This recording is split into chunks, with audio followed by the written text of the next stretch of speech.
The internet has changed the lives of everyone on the planet, keeping us connected and helping us achieve our dreams in ways that past generations never imagined.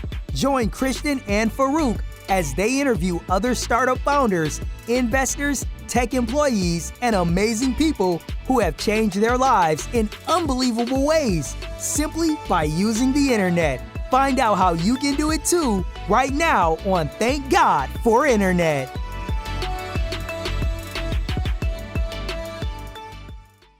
Hey, what's up? What's up? We're live with another episode of Thank God for Internet, the podcast where we talk about internet, as you can kind of tell in the title. Today, my co-host Farouk is not going to be able to join us. He's busy doing clicking and typing things. And I'm sorry, Greg. I'm whipping I'm whipping the chains in the background, making sure that he keeps on coding. But I'm really excited to be able to speak with you today. But how about you introduce yourself? Tell the people who you are and what it is you're working on. Sure. My name's Greg Zen. I have been an entrepreneur for 26, 7 years, something like that now. I've done a lot of startups as well as brick and mortar and other kinds of businesses. Mm-hmm. And for the last 10 years or so, I found myself doing a lot of mentoring of other founders and small business owners. I went through a pretty interesting health scare where I found out I was terminal, and I managed to find my way. I managed to fight back, and now I'm in a much better position. And so I've found a sense of purpose from all of that. And from that, I've decided to continue pushing forward on helping other founders in any way that I can. So my basic mission is to kind of accelerate the advancement of humanity by empowering founders and helping kind of flip that percentage of success rates in the favor of founders. I'm a veteran, and I'm located out on the West Coast in California. What else can I say? Well, no, I want to. There are a few things that you said that I want to unpack. So first of all, you hear people say mission-driven companies or mission-driven founders quite often, but it feels a lot more authentic with you, especially when you're saying that you overcome something terminal, and like life's work means a lot more, I'm assuming, once you've had to kind of check what's important in your life. Huh? I could say that not only is it more important, but finding myself, I guess you could say, through sense of purpose and serving others, I've found that my life just clicks a lot more than before. Not to say that I wasn't serving others in some way before, but when you really dedicate yourself to the service of others, and you also manage to get out of your own way in other ways, it's like the universe is, what you discover is that the universe has been working for you the whole time. You've just been getting in your own way. So in the course of finding not only my sense of purpose, but also I realized that I wasn't going to be able to serve people for very long and very well if I wasn't in the right frame of mind and health. So I've spent a lot of this time biohacking and learning about all the different ways that I can improve upon my well-being, and that's been an incredible journey. So between finding service towards others and a great deal of biohacking, I can say that I'm living in a much healthier state of mind and physical state than I have been in the last 20 plus years. No, that's interesting. When you say biohacking, what exactly are you referring to? So I think there's kind of different, there's some core pillars to biohacking. And my personal belief is that having a sense of purpose is kind of part of that. Yeah. Having at least a certain outlook and the right frame of mind is where you start with that. Mm-hmm. But then there's things like you can, probably one of the most fundamental things that you should focus on is your sleep. And so if you can hack your sleep, there's all kinds of different approaches to this. That's one way of doing it. Another thing is your nutrition. So what you put in is what you get out. And so you fill your body with, junk food or alcohol or other kinds of toxins, that's going to have a huge effect on what your output is. And I'm not trying to knock it by any means. I've been there. I've enjoyed my time at the bars and such too, but I've just come around to realizing, much better ways of fueling my body. And then I mess around with a little bit of supplementation, even some nootropics here and there. Yep. I even went to the biohacking conference this year. I don't recommend it, to be honest. It's a big commercial. It's a huge advertisement. The VIP experience was a huge waste of money. But nonetheless, there's other things, including just getting into the right frame of mind through things like meditation or mindfulness. There's a variety of different methods you can go about that. But really, it's just kind of focusing on your overall well-being and trying to figure out how to optimize your body using food and technology and removing the negatives. No, for sure. I think that's one of the things that I found to be extremely interesting in the startup space is because founders are oftentimes looking to optimize their business or optimize their whatever metrics they're focused on, that leads you to personal improvement, right? It leads you to being more accountable, not only professionally, but then it bleeds over into your personal life, right?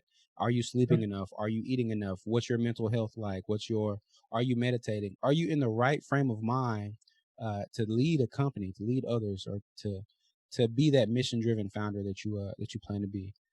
And I try to spread that gospel a little bit because, unfortunately, especially when it comes to founders of fast moving startups, especially venture track, it's so easy to let that go. And I've been through that too, where you just go into burnout.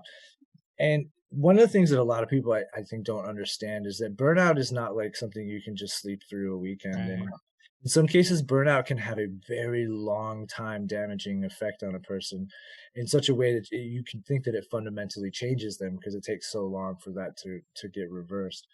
So unfortunately, the founders all too often find themselves eating garbage food, sleeping minimal hours, maybe sleeping during the day, and all these other inputs to their body that is just slowly but surely ticking away, these little cuts, if you will, a million little cuts into your health. And so, if you can get proactive about that, I definitely encourage it. Yeah, that's one of the things that, what you're speaking to hits really close to home for me because I've been in the entrepreneurial space for a while. And there, at one point in time, I'm seeing it be drawn back, but there was a hustle culture, right? The internet doesn't sleep, money doesn't sleep, hustle, hustle, hustle, sleep when I'm dead, sleep is for the rich, right? Like all these phrases or sayings that really encourage a lot of founders to say, hey, let's have delayed gratification when it comes to health, right? My health is not important now. What's important is, blowing this business up and then you can rest later. So how do you talk to founders who have that mindset around really not having the luxury of sleep in many cases? So, it is difficult. It's challenging for me as well. I have certain factors within my lifestyle, being married. My wife works for NASA and she works these kind of long hours and has this long commute. And so we end up going to bed a little bit on the late side. We end up eating a little bit on the late side. These are not great things for getting good quality sleep. I'm guilty So, too. I mean, I do have to balance that out with a certain amount of reality. And so I do try to encourage people to just, sorry about that. No, you're fine. You're fine. I live in the Have a desert. spaceship. His wife works for NASA. He has a spaceship in the background. So this is Some dirt bikes going around. So, I just try to encourage people to work on the things that they can. So if it's too difficult for you to get like the right amount of sleep, then you need to put more effort into the quality of sleep. Right. So if you can, it's good to invest in something like an Aura ring. If you can't, it's understandable. It's kind of a little bit pricey. It's not necessarily for everybody, but now, mind you, if you get one of these rings, it's not like it's going to change your health. Right. It's not going to change your sleep either. It's just going to tell you how crappy you sleep. And it will give you an idea of where you can improve upon. And you'll see, okay, last night I got a little bit better deep sleep than I did the night before. Maybe it's because I didn't eat so close to bed. Right. You can scientifically hack your way through that. And then also there's just other little things like being able to just get up and move around from time to time instead of just being stationary all the time makes a huge difference. Yep. Just getting the blood flowing, taking mental breaks, all these kind of things can make a huge difference. But yeah, it is difficult. If you can't get good sleep, it's going to make a really major effect on your overall output, and it adds up over time. You can't make Absolutely. it sleep. Now, especially if you're leading a company, right? A lot of times what you have to do, for sure, there's a lot of grind work, but you have to make a lot of decisions. And if you're not in the right headspace to make these decisions, if you're not well rested, you make hasty decisions, or it can cost you in the long run. Yes, precisely. Yeah. So when I try to, give my own personal examples, I generally just tell people I do make sure that I'm making an appropriate amount of time for sleep, even if I'm getting to bed later. Now, yes, I work from home and I don't have to worry about being on the road at a certain time. There's all Right. these factors that play into it for everybody. But like for me, I definitely do not get up before 7:30 in the morning unless I absolutely really have to. Like there's some kind of important 8 a.m. appointment, but that's unusual. And then I protect that first like hour and a half, 2 hours of my day.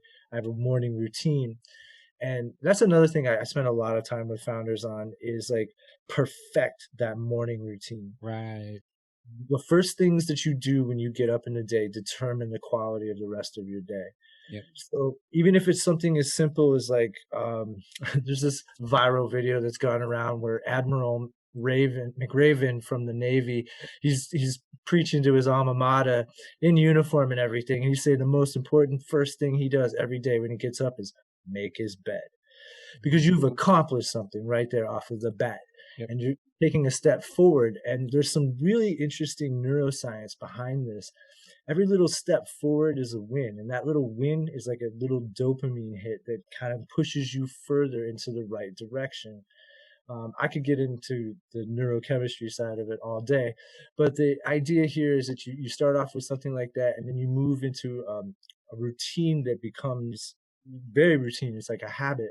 And if that's hard for you, I personally, what I use is I've created like a routine timer. So it just kind of tells me, all right, you've got a minute until this next activity. I have to do that. And that controls my first couple hours of every day. Even though it's like pretty much habit to me, I still run it that way. Keeps me from wandering off. A lot of our generation and younger have ADD that's really bad. So For sure. something like that. But perfecting your morning routine is definitely one of the best things you can do to get your whole day going in the right direction, assuming that regardless of whether or not you get good sleep. Yep. Nah, I mean, it sounds like you got a lot of things figured out, and especially, with that quote unquote hacking of it all. I want to start at the beginning, right? Like not just where you are right now in these musings, but how did you get here? What was your first even experience with the internet? And then let's work up to what it is that you're doing. Okay, you're gonna date me really bad I love now. these. I personally nerd out about internet history. So Okay, so my first experience with a computer was actually in I think 6th grade. My middle school was the first, for whatever reason, when things happen in California, the next state to get that hot thing is Illinois. And I was living in Chicago at the time, or the suburbs of it, and my middle school got us a little lab with some Apple IIe's. the Apple IIs. The Apple IIe, yeah, and that was my first experience, and I was in love. Mhm. So fast forward just a little bit, then in the early 90s, when I was in high school, um, it was known among some of the teachers that I was into computers, and I was one of the few kids in my school that was like openly cool about that, because I was into a lot of things. I was into sports, I was into skateboarding, I was into psychology already. I was really nerdy. And so this summer before I graduated, they asked me if I would be interested in helping them set up a first of its kind peer-to-peer, or I'm sorry, not peer-to-peer, but direct distributed network system. So we were going from peer-to-peer computers where they were like connected to each other, and that was a daisy chain network, Right. something that was more of like a server-based network, and it was brand spanking new at the time. So, yeah, I fell into the project and I helped them build this server in our high school. And so the next step for me, Hold on, I want to dig on that. What made you qualify to essentially be a senior IT manager in high school? Well, I wasn't on that level. They had a couple other people that they came from California Mhm. and Colorado as well, because Novell was in the project, and I think it was Colorado they came from. But I was just asked if I wanted to be a part of it, Yep. and so they taught me how to, from the basics, like drilling the holes through these cinder block walls to run the wires, to the cable terminations, to here's how we're going to set up the server, and it was just like I was an intern or something. Right. So it was a great learning experience for me. And then the next year, literally the day after I graduated uh, high school, I was in boot camp for the Navy. Mm. So I went into the computer specialty specifically because the Navy was the only one that had it, and they were really dated at the time. But long story short, they came to find out when I got stationed at one place in Japan that I had this particular experience in high school. And they're like, well, what do you know? We don't have anybody in the enlisted ranks who knows this stuff. And Right. very hard to find the type of IT people in the civilian world to do it, because they all need like top secret clearances to do Yep. this in the military. So lo and behold, I did become that big program manager or IT manager, but I ended up helping convert the entire Navy over to a distributed networking system. Wow. And then I got a whole bunch of other really interesting experience in all of that as well. And that was building networks from on land to submarines. And then when I got out of the military, I just started consulting really heavy because I wanted to learn all kinds of different stuff. I didn't Yep. want to just do networking. So I did some more networking. I did some hardware work, and then I started. Uh, well, long story short, what happened was a friend of mine's dad started an executive recruiting firm, and he asked me to come help him get this thing moving. He had no idea what he was doing, and not that I necessarily did either, but I was in between contracts at the time. I came on board, and he had this dial from the phone book approach, and I'm like, I'm not so sure about this. Right. I dialed in my niche, which was IT folks. I decided I wanted to try and deal with the upper end of it, all six Mhm. figures and above type people, which back then there was still plenty of people making less than six figures in IT. And I got really good at it, just going out and like convincing people. Because what happens is I would find contracts where I would get offers, hey, we'll pay $200,000 for this position. I would find somebody who's making 90,000 and offer to double their money tomorrow, and it was easy.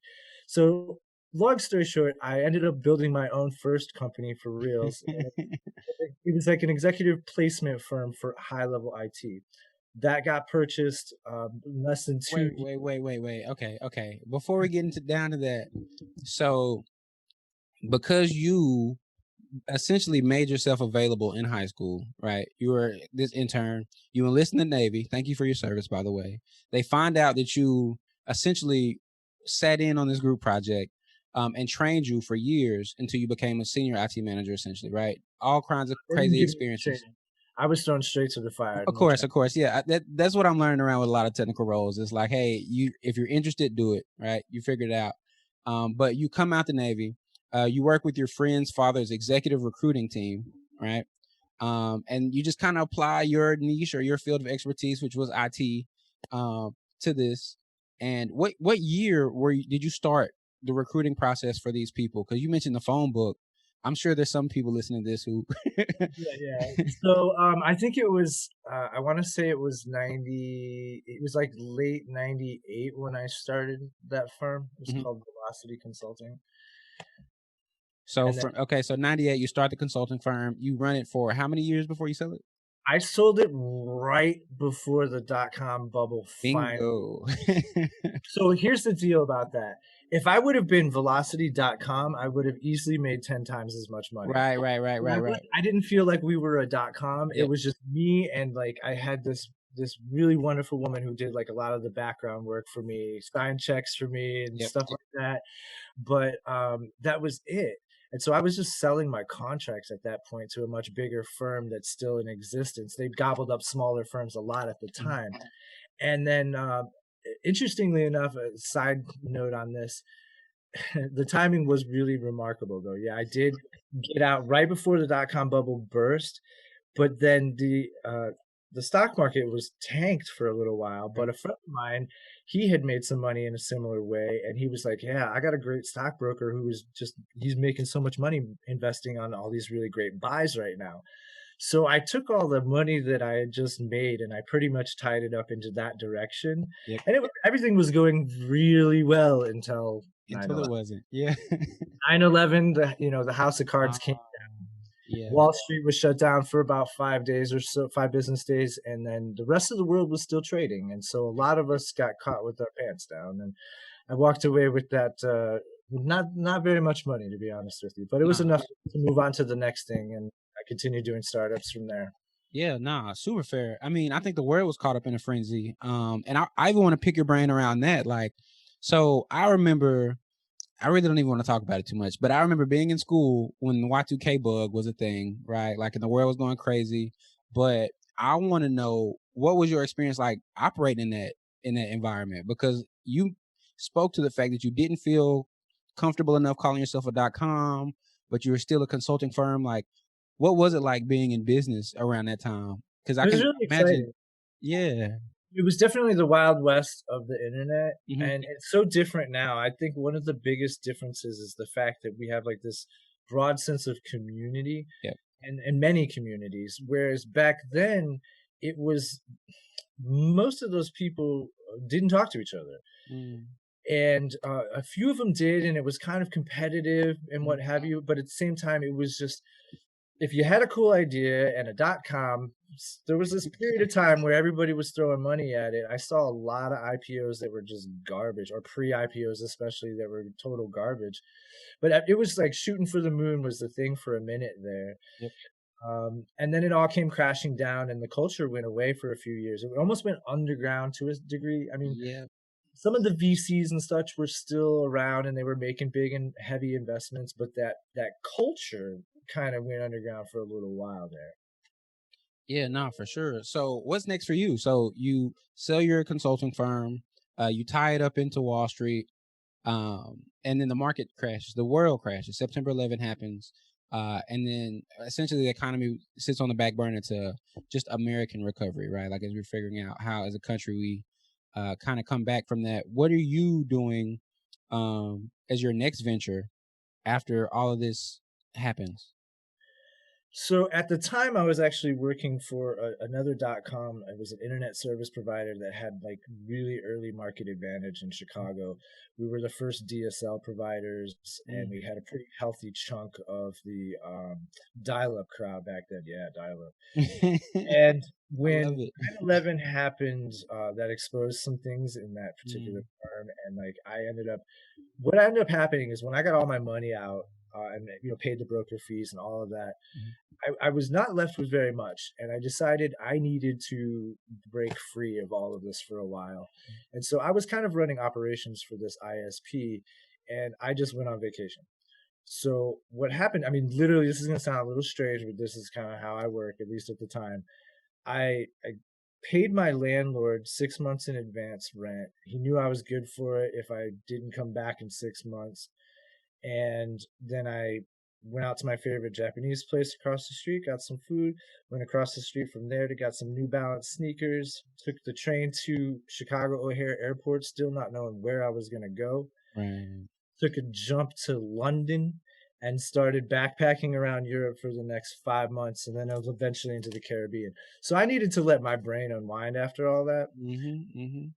Then once I came back, I ended up starting another, like an agency with some friends. It was like a design and marketing agency. And then I did another one of those a few years after that. And yeah, it was a various amount of like different ideas that I went through for the next, I don't know, what was that, like 15 years or so until I got sick.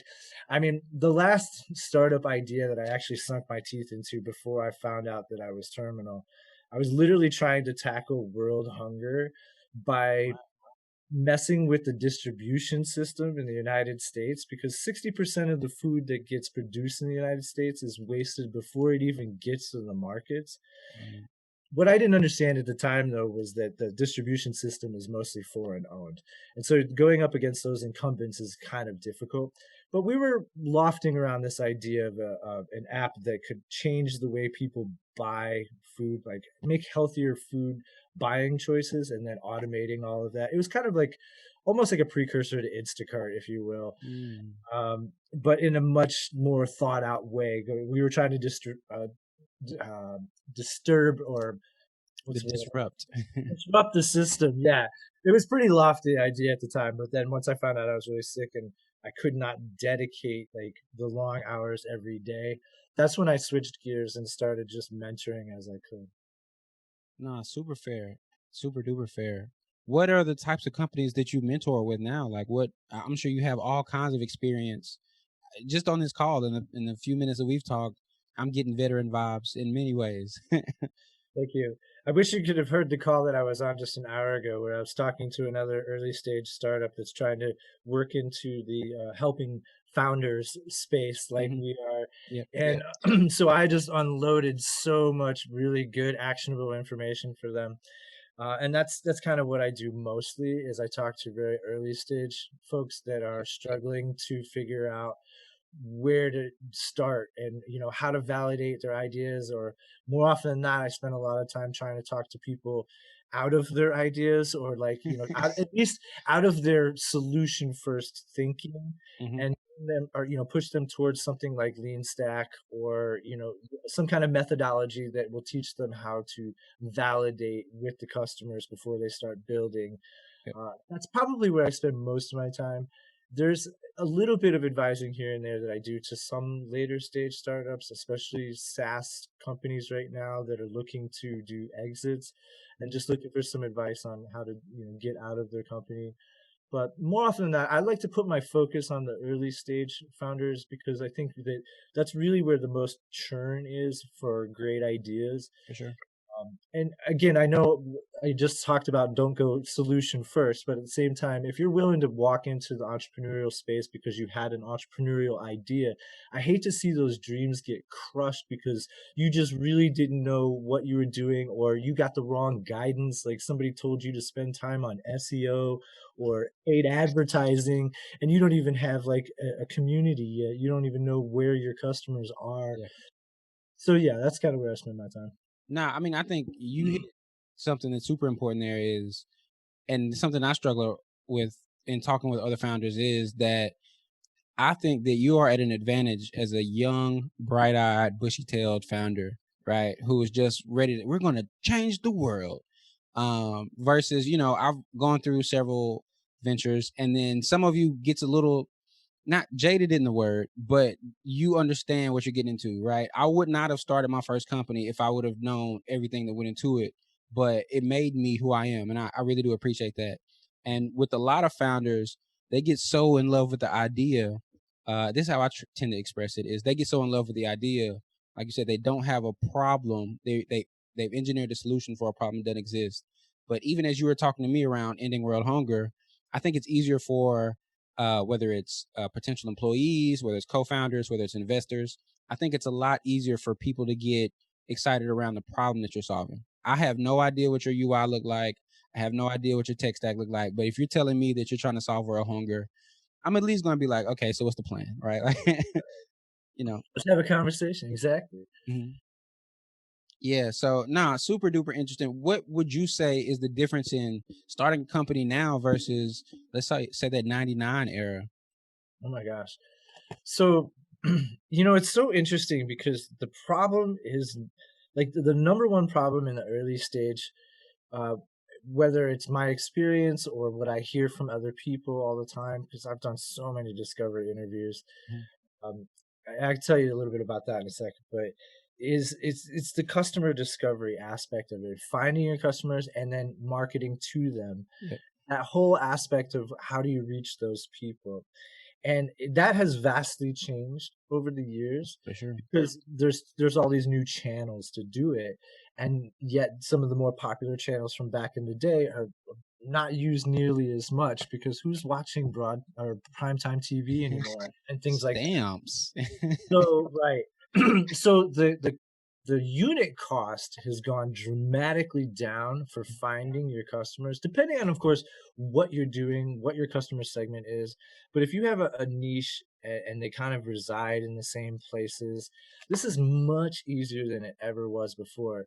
Yeah. And yet, so many people really struggle with this. And I think there's a lot of good reasons for it. Like if you're an introvert and you don't really want to go out and have conversations and provide value and these kinds of things, that does sound like an uphill battle. They're like, I want the paid advertising. Can I please do the paid advertising? Will that work?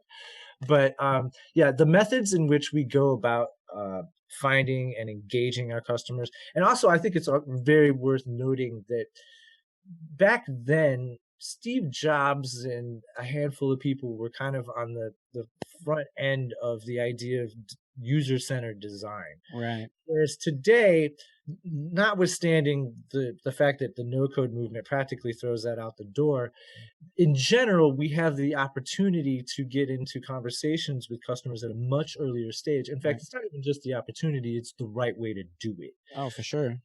So talking to people before you build anything is something that was not really happening back in the 90s.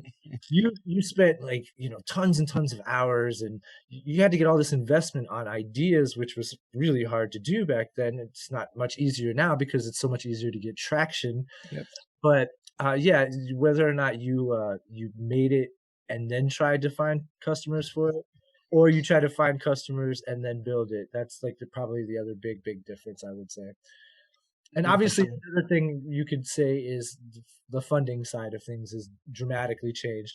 There was back then, I would say, several hundred venture capitalists and not a ton more on the angel side of things. Mm-hmm. Whereas now there's tens of thousands of venture capitalists and there are hundreds of thousands of independent and group angel investors. There's angel investor groups, and now you have alternative funding that's coming out of the woodwork like IndieVC and Earnest Capital, really excellent founder-oriented models that are just changing the whole ballgame. No, absolutely. Yeah, I can only imagine. One of the things I talked to Farouk about is we don't have any dedicated, or not even dedicated, we don't have any hosting. We don't have servers on-prem, right? Like it's not a thing anymore. And my background's in MarTech. So even hearing stories around some of these huge companies who had Unica servers on-prem and, this innovative company called Salesforce is taking things to the cloud, right? It feels almost second nature to me.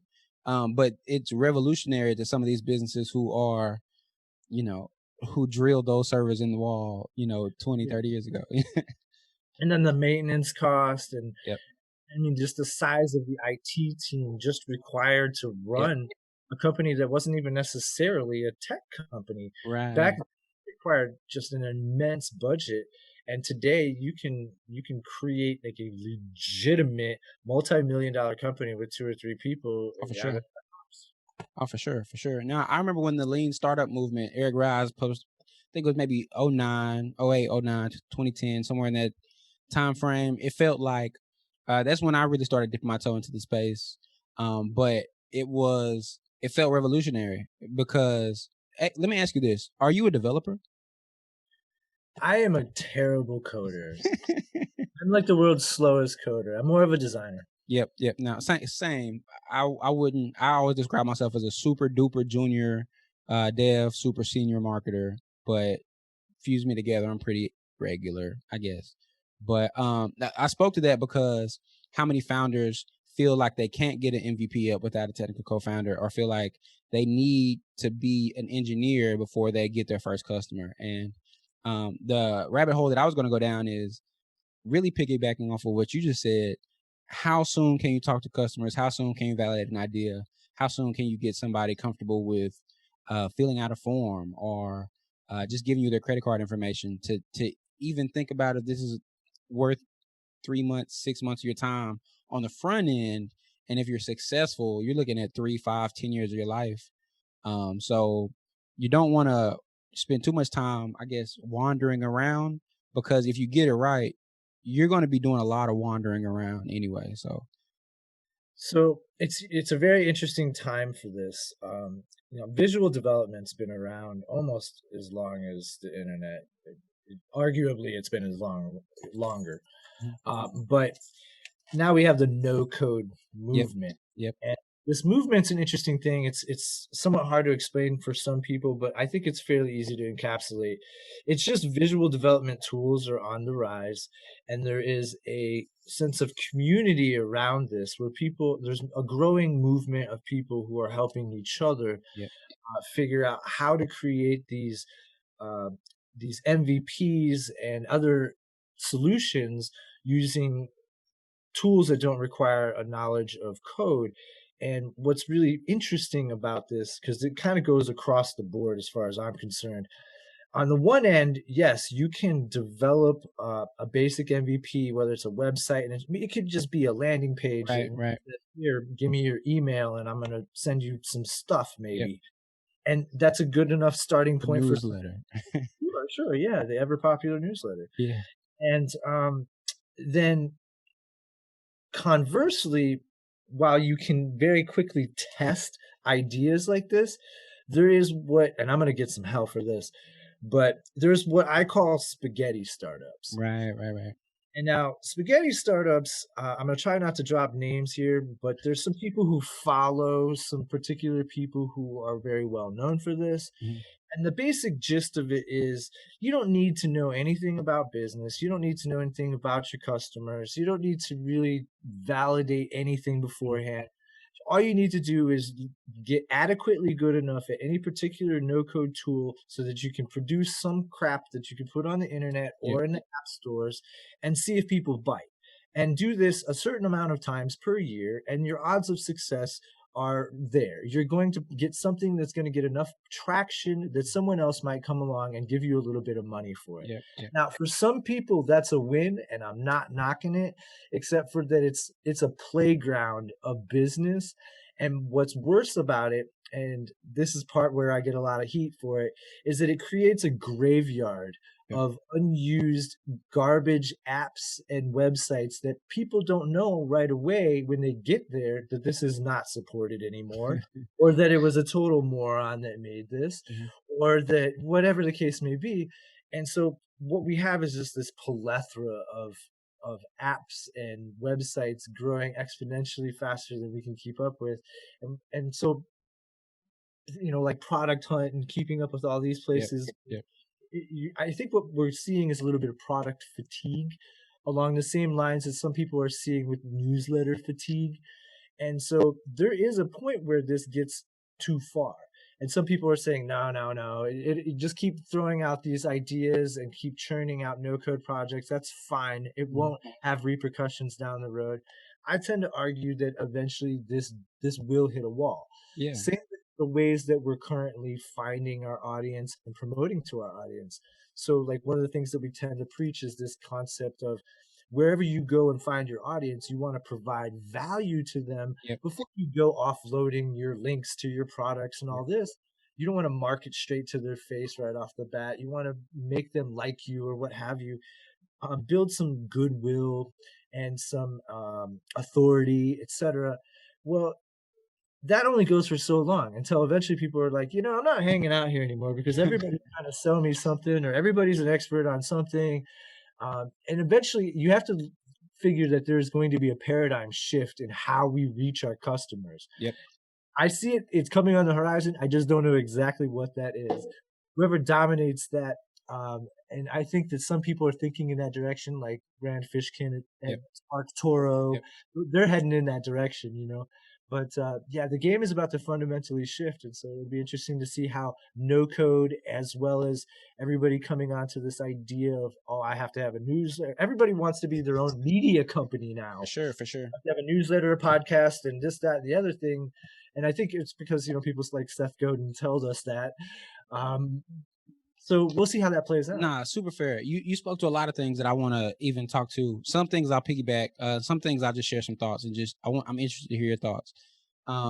So I actually just wrote a piece around why people should write more, and think about personal brand. I, as a marketer, hate the term personal brand, but I'm feeling myself being pulled into it. Like now it's a necessity. I used to try to build my career as SEAL Team 6. ironically enough, right? Keep me as a secret weapon. I like to stay behind the scenes. I don't want a personal brand. Pay me, I'll show up, I'll go home, I promise. But in the age of everybody's a guru now, right? Everybody's an expert. It almost feels as though, I don't know. I'm still trying to process how I feel about this whole thing. Literally wrote this post a week ago, so still trying to digest that. As somebody who had to force myself out of introversion, I am now the host of this podcast.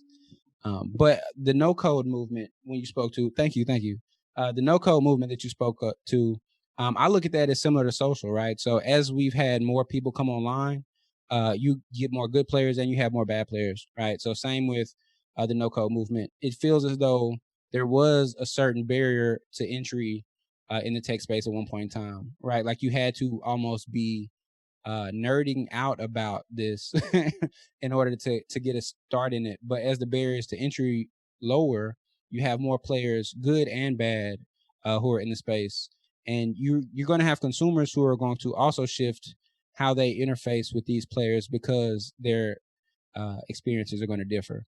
The best example that I can think about it is I remember I started college in 2009. I started my first company 2010. Ran it for about 3 years. Modest success.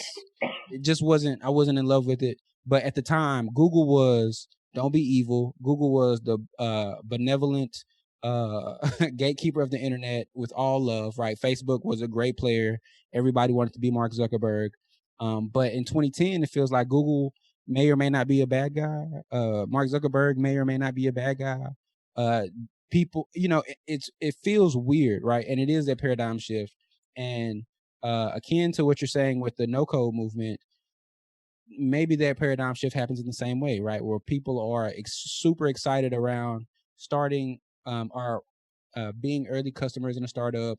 But I'm seeing specifically on certain marketers who are in the dropshipping space, people are being burnt out from dropshippers now because of the bad players.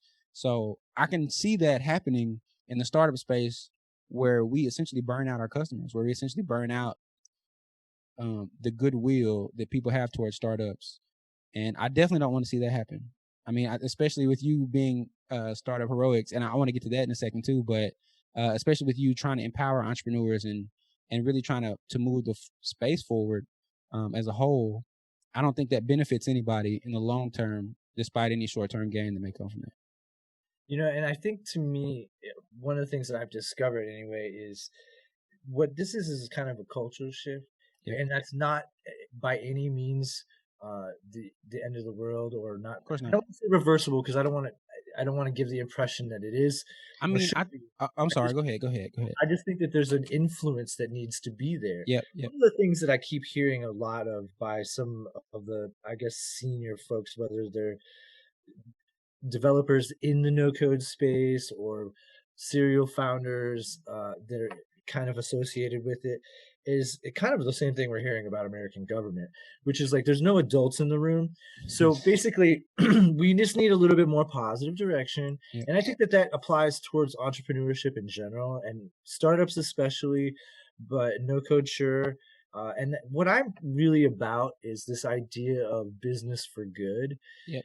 And so I'm trying to figure out ways to create a culture that sort of pushes the notion of doing what we do on things that make an impact, a positive impact on humanity, the planet, whatever that is good, instead of just, coming up with the next fart app or whatever. No, absolutely. That's what drew me to being an extra founder. So economic development has always hit close to home to me.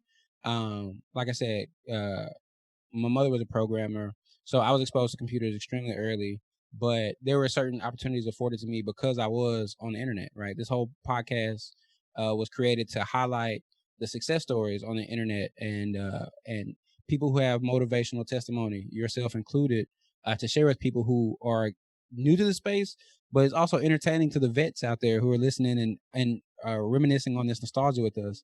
But I do think that this is the annoying optimist in me. I do think that the shift so far away from where we want it to be has caused more people, myself included, to say, hey, we need to step up, because I am guilty of saying, hey, it'll work itself out.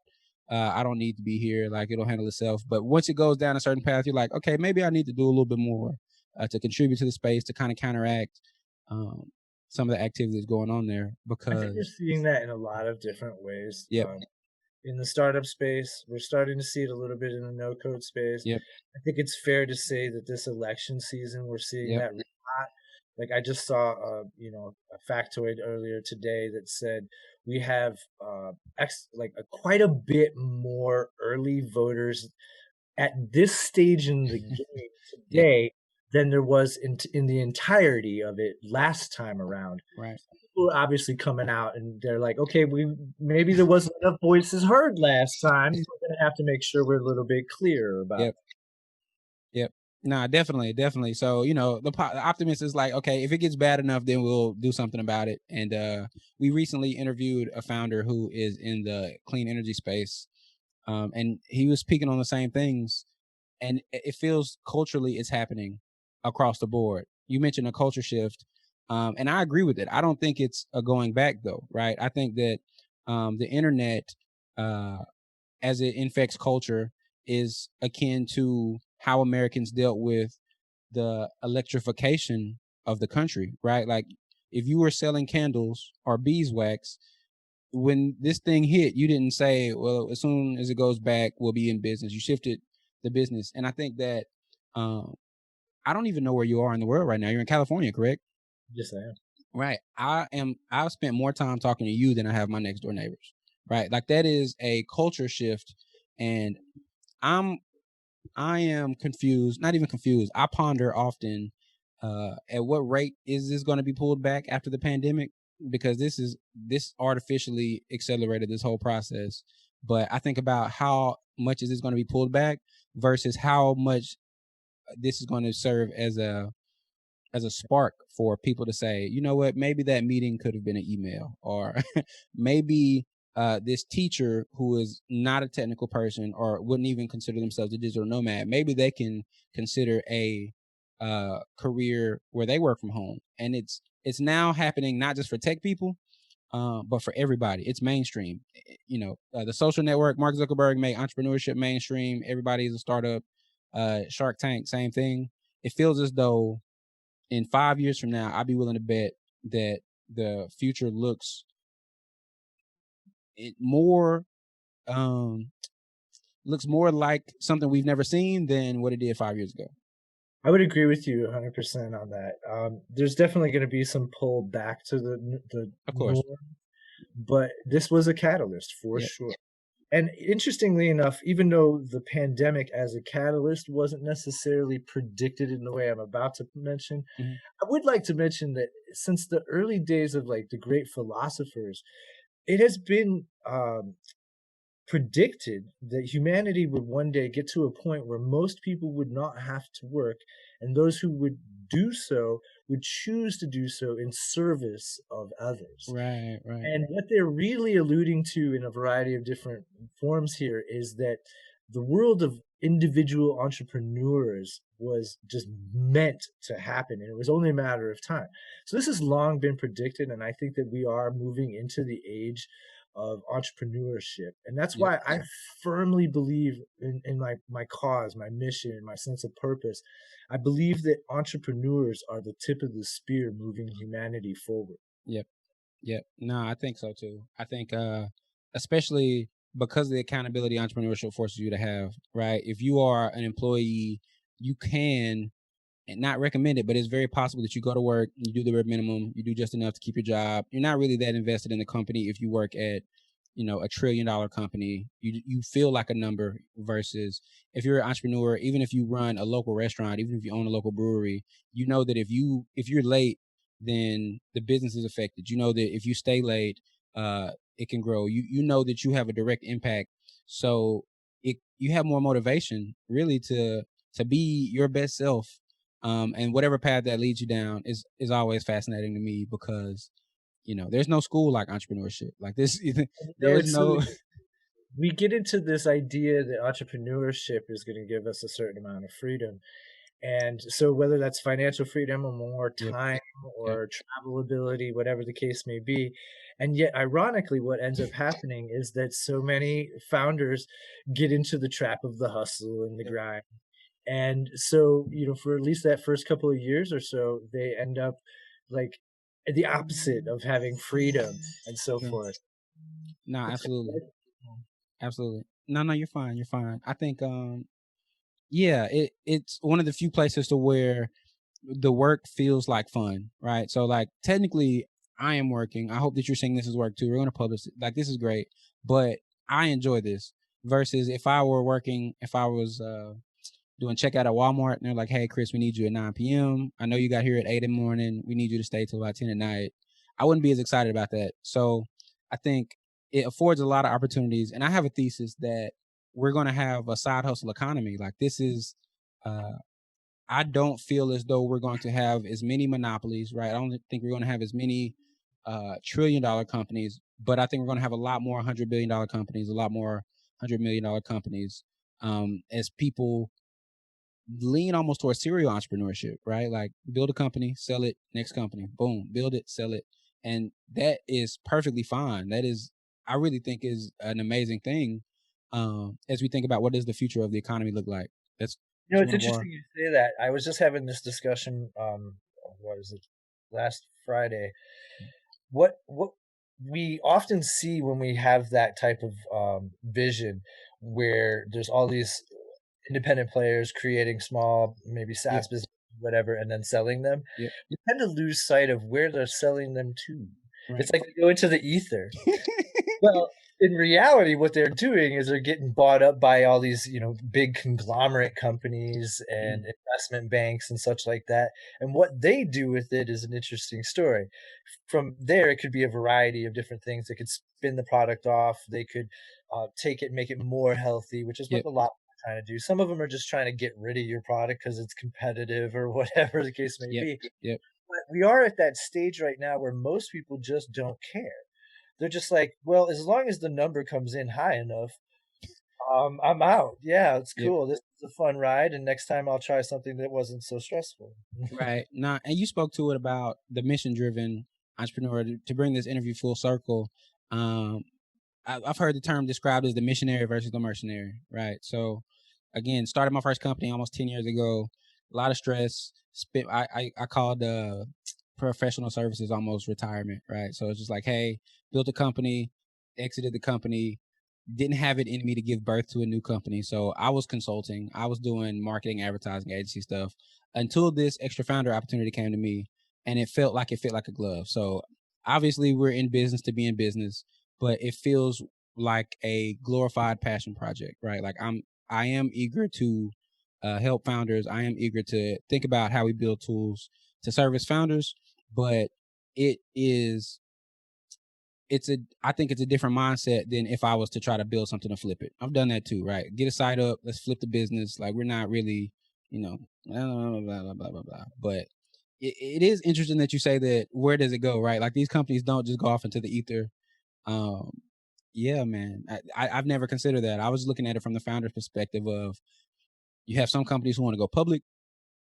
That's exit number one. Some companies who want to sell out. That's exit number two.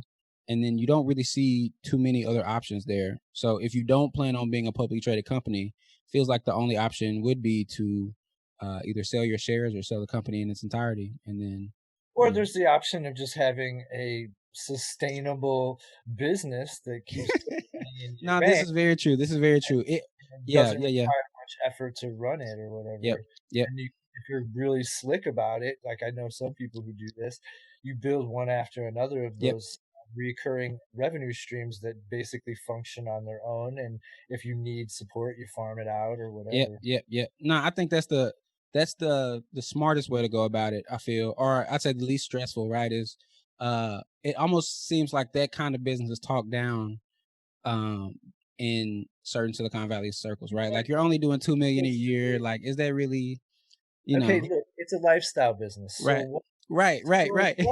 It's a it's great a lifestyle. and you're providing, I mean, if you're making more than you're putting out, then Yep, you're on the right side of things. So does it matter if you're not a unicorn? I'd like to remind people of a few really important facts. Yep. Number one, there's only about 200 unicorns on the planet. So Mm. you're trying to be one of those? Okay, good luck. Number two, less than 5% of startups per year get funded by venture capitalists. Yep. So you go ahead and get in line for that too. Yep. But here's the other thing. Now, when it comes to selling your business, whether or not you should have that as an idea when you first start a business, Right. that's an interesting argument. Very, very true. Philosophically speaking, I think that that should not be what you're thinking about when you're starting a business. Same. Then it sounds like your heart's not really in the right place. However, that being said, if you pay attention to certain folks that teach you the concepts of how to start and run and then sell a business, Right. my favorite example is a recent one, Zero to Sold by Arvid Kahl, the story of Feedback Panda. That's if you know what you're doing from the beginning and you plan for an exit without necessarily wanting it or needing it, Hmm. then that's, I think, probably the better way of doing it. It's the same thing as with like if you're gonna do funding or not. Like in my particular, Right. my team, we're intentionally avoiding funding to the point that it's actually driving some people a little bit crazy. Like, you could get accepted to this and you could get this funding, but why not? And I'm like, we're bootstrappers. Yep. We're Yep. bootstrappers. Like, to the point that, like, I shouldn't even be saying this, but most of my team is essentially volunteers at this point. They all have like full-time gigs with Amazon and Salesforce and other Right. places. Right.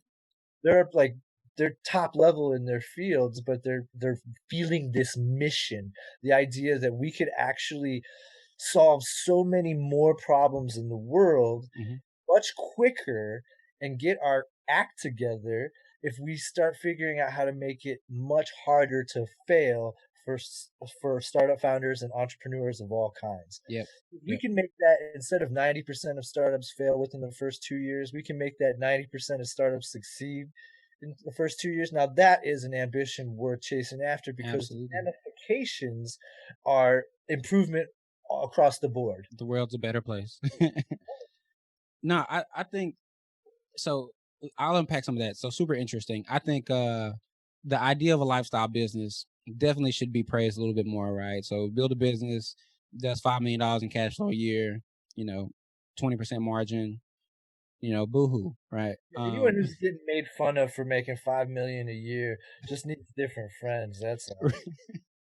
No, I knew a guy who and I won't mention his name here. He took a company. I want to say he took it public. He either took it public or it was acquired, but I think valuation was around $800 million.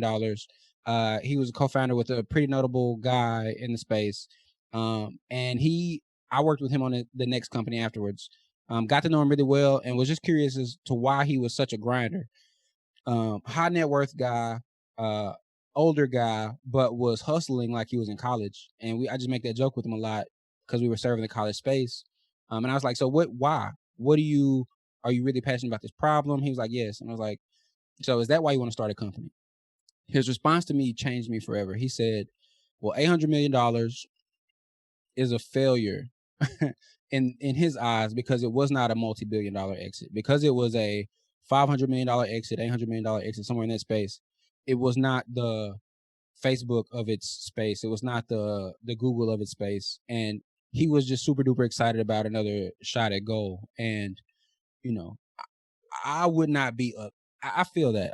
I'll say this. I would not be upset at a $500 million exit, but I do get the mindset of somebody who just bit by that bug. So where it's not even necessarily around sustaining yourself or creating a lifestyle for yourself, but the bug when it bites, the idea of just retiring and just going to a beach now and now you can't play anymore isn't as attractive as somebody who's like, all right, no, I want another shot at goal because it's not about the financial exit. It's about how dramatic was my impact in the space.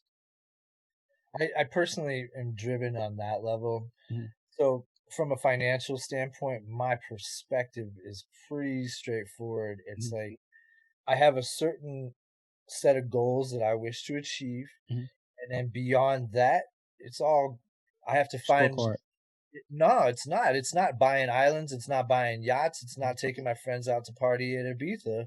Mm. It's I have to actually hire people to help me figure out how to give this money away. Yep. Because anything over a certain amount is just philanthropy for me. Right. Of course.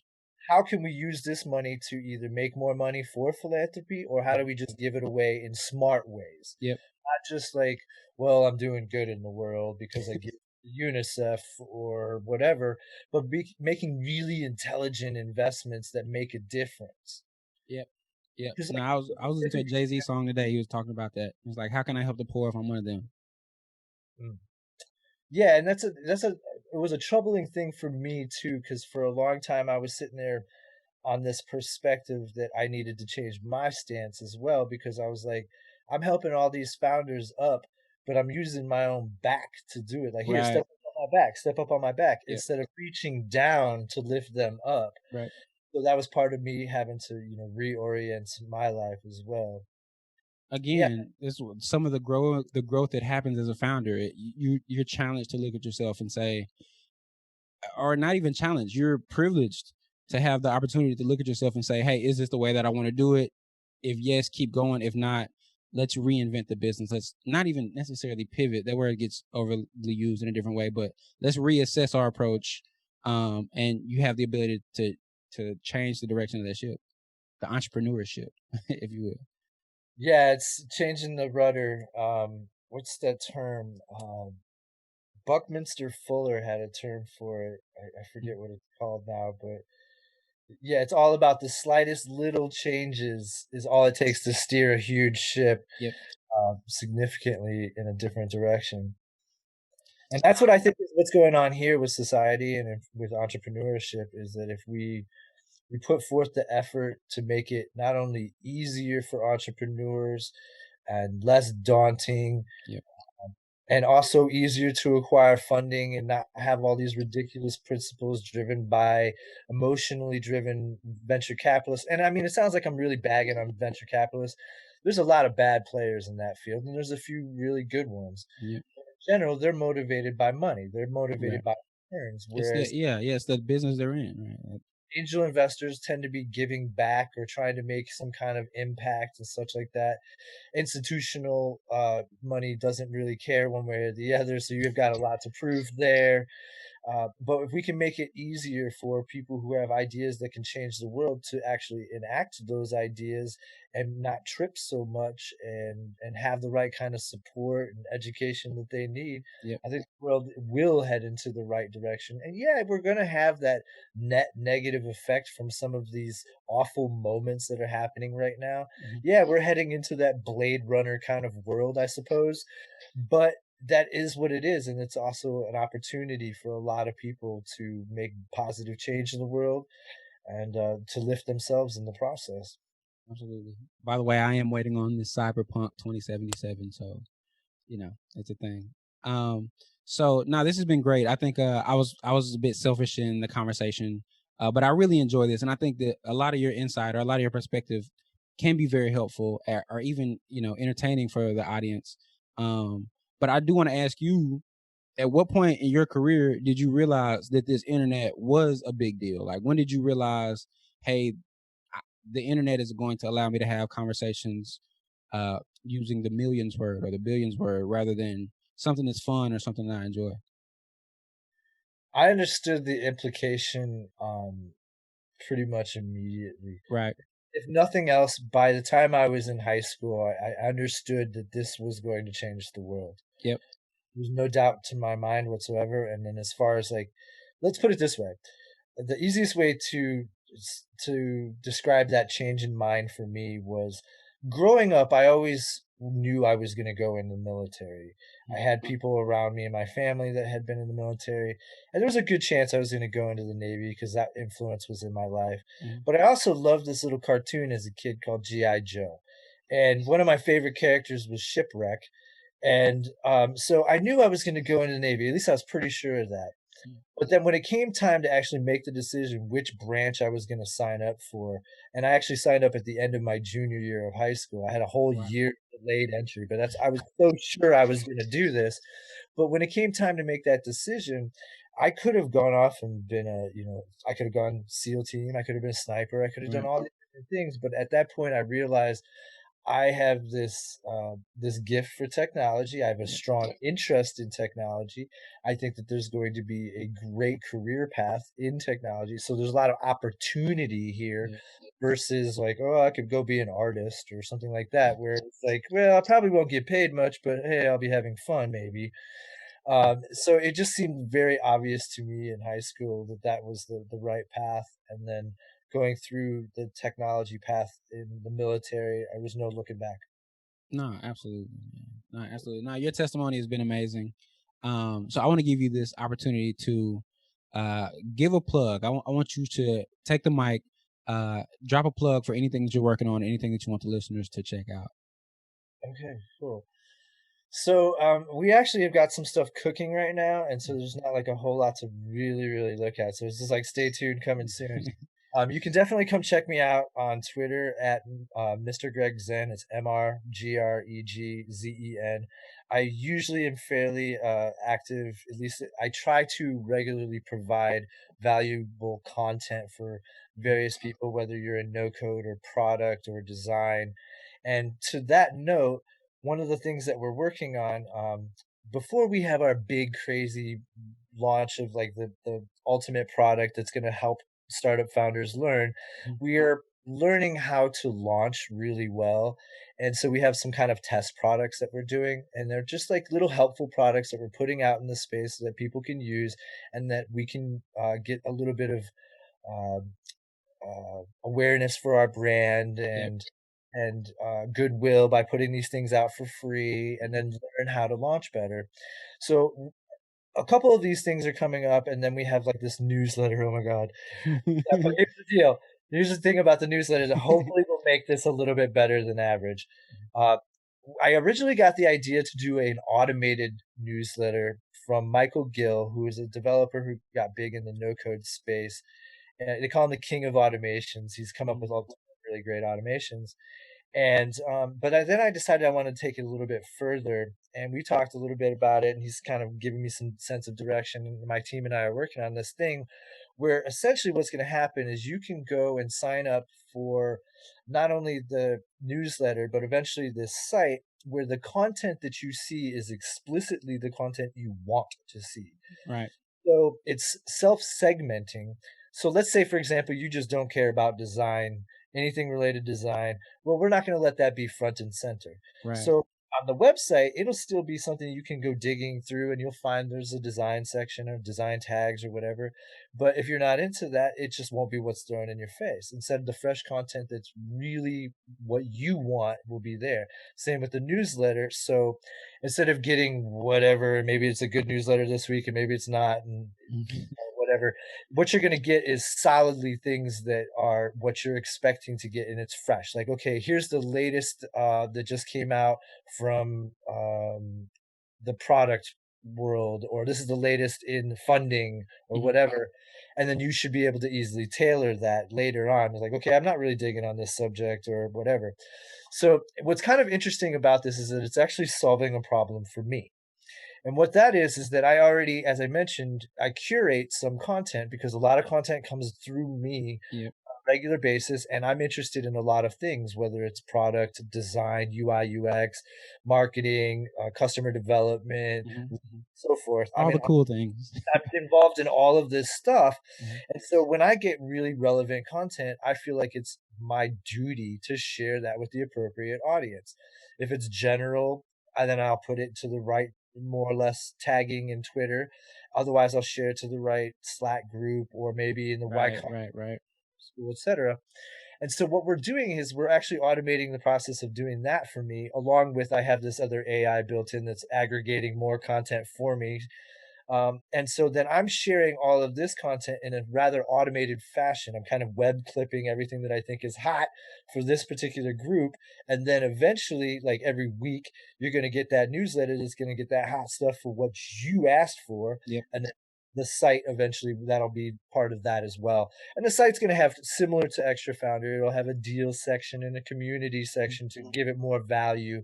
And that initially will probably be a free product, just to help make sure that there's that quality curated information. So it's a little bit better than just Googling for whatever.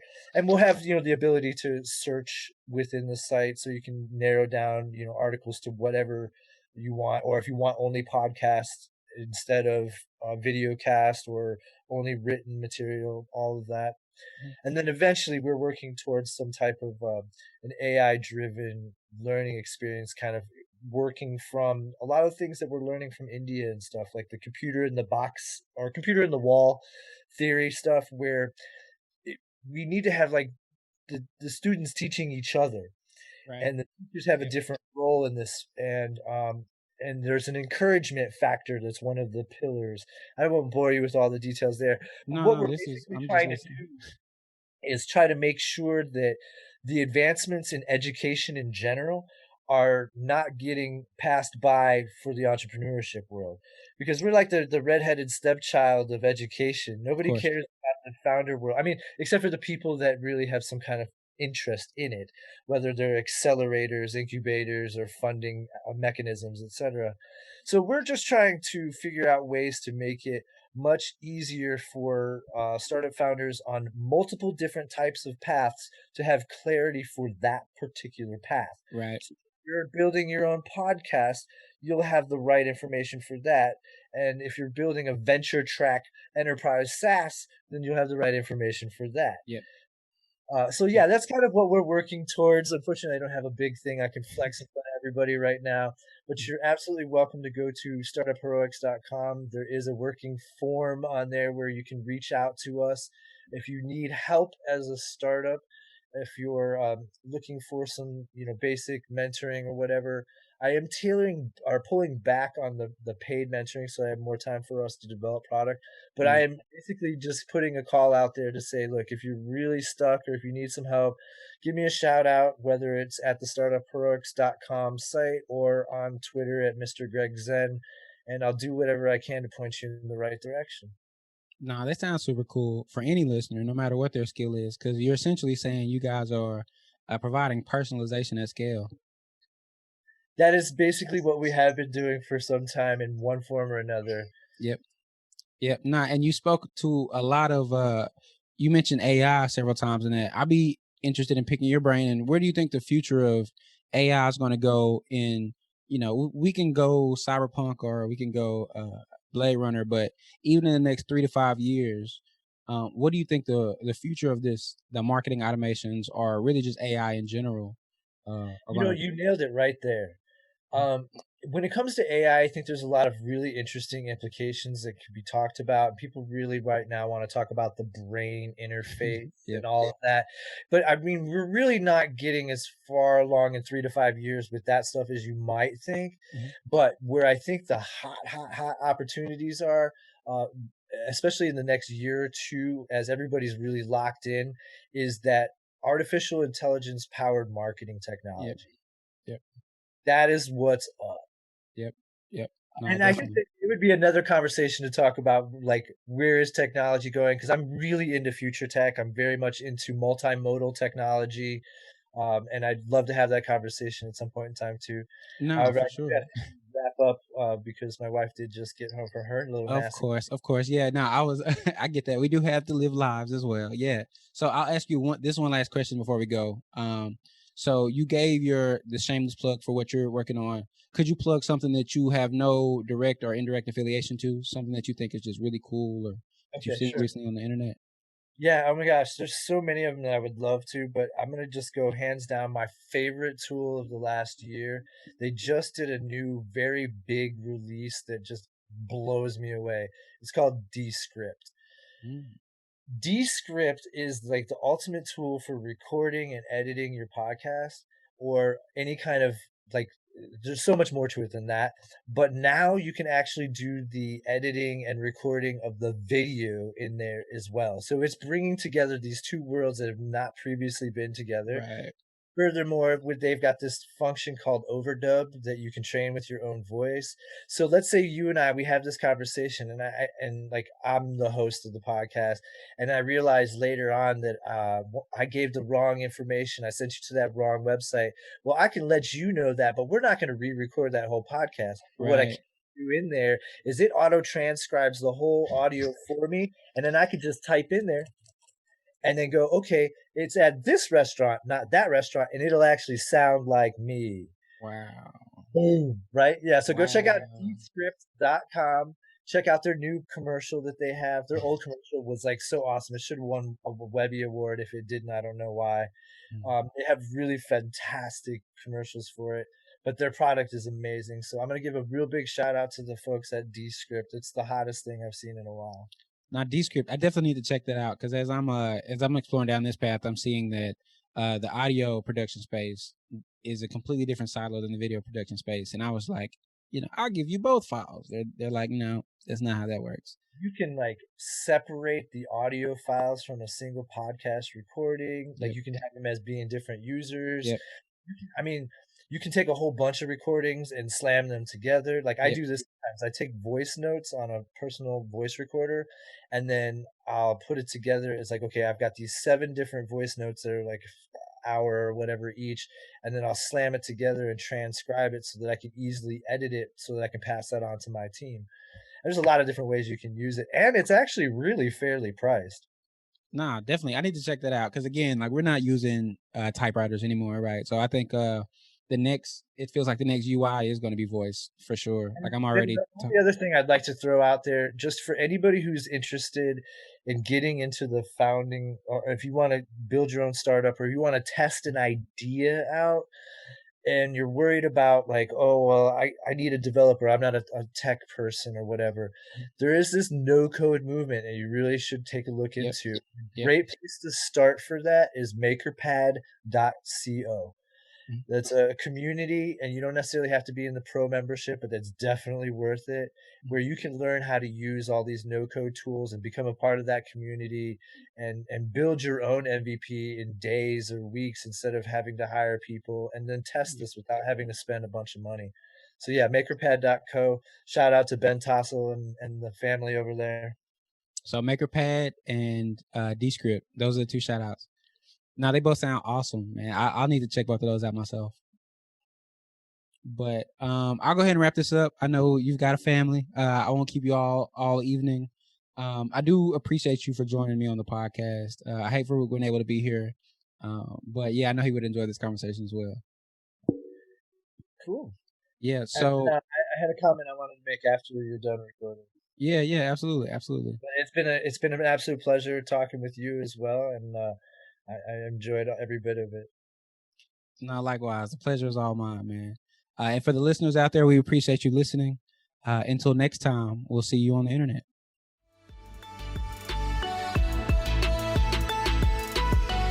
Thank you so much for tuning in to Thank God for Internet.